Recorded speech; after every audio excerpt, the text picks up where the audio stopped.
साथियों, आप सबको स्टडी मैथ यूट्यूब चैनल में आप सबका हार्दिक स्वागत है। अभिनंदन। मैं लेकर आया हूँ कक्षा 5 की गणित, जो बहुत ही आसान तरीके से। तो अपन पिछले वीडियो के अंदर 10.1 मुद्रा के बारे में चर्चा कर रहे थे। अपनी जो भारतीय मुद्रा है वो क्या है? रुपए है। क्या है? रुपए है, जिसके अपन 10वीं प्रश्न वाली के 7 प्रश्न पढ़ चुके हैं। आज अपन 8वां प्रश्न पढ़ने जा रहे हैं, बहुत ही आसान तरीके से। चलिए आइए सबसे पहले प्रश्न को भली भांति समझते हैं कि प्रश्न के अंदर क्या दिया गया है और क्या अपन को पूछा गया है। तो प्रश्न है 8वां कि मीरा के पास 20,974 रुपए और 80 पैसे थे। उसने 10,544 रुपए और 40 पैसे खर्च कर दिए। मतलब कि उसके पास जितने रुपए थे उसमें से उसने 10,544 रुपए और 40 पैसे खर्च कर दिए। शेष अपने पुत्र और पुत्री में आपस में बराबर भागों में बांट दिए। तो बताओ पुत्र और पुत्री को कुल मतलब कितने कितने रुपए प्राप्त हुए। जो उसके बाद में खर्च करने के बाद में 20,974 रुपए और 80 पैसे में से 10,544 रुपए और 40 पैसे खर्च करने के बाद में जो उसके पास पैसे बचे उनको वो पुत्र और पुत्री को बराबर भागों में बांट दिया। तो उनको प्रत्येक को कितने कितने रुपए आए वो बताने हैं इसके अंदर। तो बहुत ही आसान तरीके से कर लेंगे, क्योंकि सबसे पहले तो जो कुल रुपए दे रखे उसमें से जो खर्च किए वो क्या कर देंगे, अपन घटा देंगे। और उसके बाद में जो शेष बचे उसमें 2 का भाग देंगे, क्योंकि एक पुत्र है और एक पुत्री है। 2 का भाग देंगे तो प्रत्येक को प्राप्त हो जाएगा।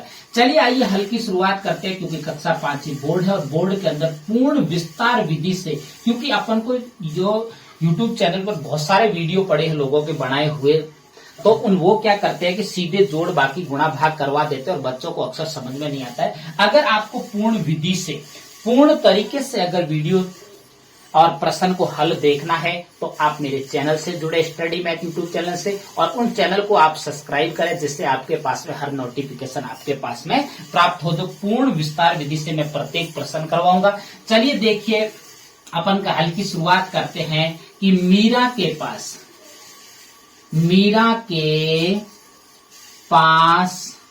कुल राशि, मीरा के पास कुल राशि, जो मीरा के पास कुल राशि है वो है 20,974 रुपए और 80 पैसे।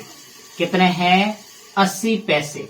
उसके बाद में उसने जो खर्च कितने रुपए किए, मीरा के द्वारा खर्च राशि क्या लिखेंगे? मीरा के द्वारा खर्च राशि। अब देखो उसने कितनी राशि खर्च की वो अपन को दिखानी है। तो जो खर्च राशि की वो की 10,544 रुपए और 40 पैसे। उसने कितने खर्च किए? 10,544 रुपए और 40 पैसे उसने खर्च किए। तो अब उसके पास मीरा के पास शेष राशि अपन लिखेंगे। मीरा के पास शेष राशि, मीरा के पास शेष राशि। तो शेष राशि कितनी बचेगी? तो शेष राशि अपन को क्या करेंगे, जो कुल राशि दे रखी है इसमें से अपन क्या करेंगे, जो खर्च राशि को घटा देंगे। तो अपन के पास में आसान से आसान तरीके से शेष राशि प्राप्त हो जाएगी। रुपए पैसे का घटाव करना है। पैसे के क्या होता है? पैसे होता है 0 में से 0 गया पीछे क्या बचता है? 0। 8 में से 4 गया पीछे कितना बचता है? 4। मतलब कि अपने पास 40 तो पैसे बचे। उसके बाद में रुपए क्या लिखेंगे? रुपए लिखेंगे। 4 में से 4 गया 0। 7 में से 4 गया पीछे 3 बचे और 9 में से 5 गया पीछे 4 बचे। 0 0 0 और 2 में से गया 1 बचा। मतलब कि अपने पास 10,430 रुपए और 40 पैसे आपके पास में क्या बचे? शेष बचे। अब उसके बाद में अपन को देखना है कि जो शेष राशि को पुत्र और पुत्री को आपस में 2 बराबर भागों में बांटना है। क्या करना है? 2 बराबर भागों में बांटने पर शेष राशि को क्या लिखेंगे? शेष राशि को पुत्र पुत्र व पुत्री, पुत्र व पुत्री को बराबर दो भागों में बांटने पर, बराबर पुत्र व पुत्री को बराबर दो भागों में बांटने पर, दो भागों में बांटने पर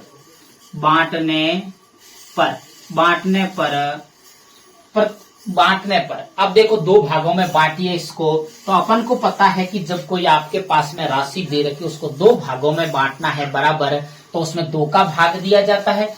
तो चलिए जो अपने पास में भाग का निशान बना देते हैं, रुपए पैसे का भाग करते हैं, दो का भाग देना है क्योंकि दो बराबर भागों में बांटना है। और राशि अपने पास शेष थी 10,430 रुपए और 40 पैसे। अब देखिए अपन को दो का भाग देना है, 10 में सबसे पहले एक में देंगे तो एक में तो जाएगा नहीं, क्योंकि भाग आपको आना जरूरी है। जब मैंने सामान्य गणित करवाई उसके अंदर आपको भाग अच्छे से सिखाया था कि भाग की हर टाइप के अंदर मैंने सिखाया कि भाग को किस किस प्रकार से किया जाता है।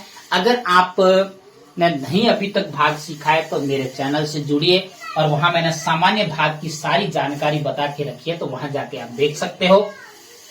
तो दो का भाग एक में तो पहले नहीं जा रहा है, तो अपन एक साथ डबल अंक पहली बार ले सकते हैं, तो 10 हो गया। और 10 में दो का भाग कितनी बार जाएगा? 5 बार जाएगा।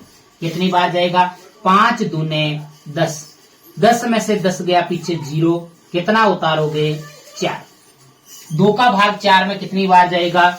2 दूने 4, कितना है? 2 दूने 4, 4 में से 4 गया 0, शेष पल के पास में 3 उतारेंगे, तो उसके बाद में दो का भाग 3 में कितनी बार जाएगा? 1 बार जाएगा। और कितना आएगा? 2 एकम 2। उसके बाद में देखो 3 में से 2 गया पीछे, कितना बचा? 1, कितना उतारोगे? 0। और कितना हो गया? 10। अब दो का भाग 10 में कितनी बार जाएगा? 5 बार जाएगा। और 5 दूने कितना होता है? 10, 10 में से 10 गया 0।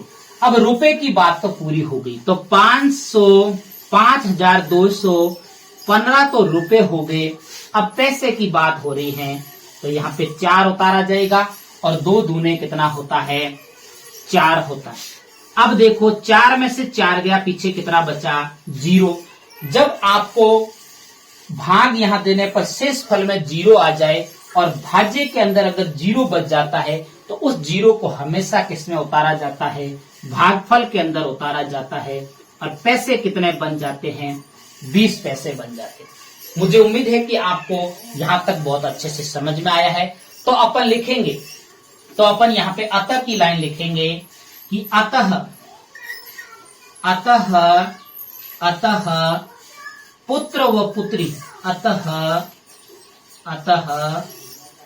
पुत्र व पुत्री, अतः पुत्र व पुत्री को प्रत्येक को, अतः पुत्र व पुत्री को प्रत्येक को 5,215 रुपए और 20 पैसे प्राप्त हुए। 20 पैसे प्राप्त हुए, 20 पैसे प्राप्त हुए। मुझे उम्मीद है कि आपको यहाँ पर जो पुत्र को जो प्राप्त हुआ है वो 5,215 रुपए और 20 पैसे, और पुत्री को भी प्राप्त हुए हैं 5,215 रुपए और 20 पैसे। मुझे उम्मीद है कि आपको ये प्रश्न अच्छे से समझ में आया है। आप इसको बार बार देखो और बार बार मिलाने का प्रयास करो, क्योंकि कक्षा 5 बोर्ड है, इस बोर्ड में अच्छे से तैयारी करके जाना है। तो चलिए, मुझे मेरे चैनल पढ़ाने का तरीका आपको अगर अच्छा लगे तो मेरे चैनल को सब्सक्राइब करना और आगे अपने प्यारे प्यारे दोस्तों को शेयर करते रहना। तब तक मेरे स्टडी मैथ यूट्यूब चैनल पर बने रहे। नमस्ते।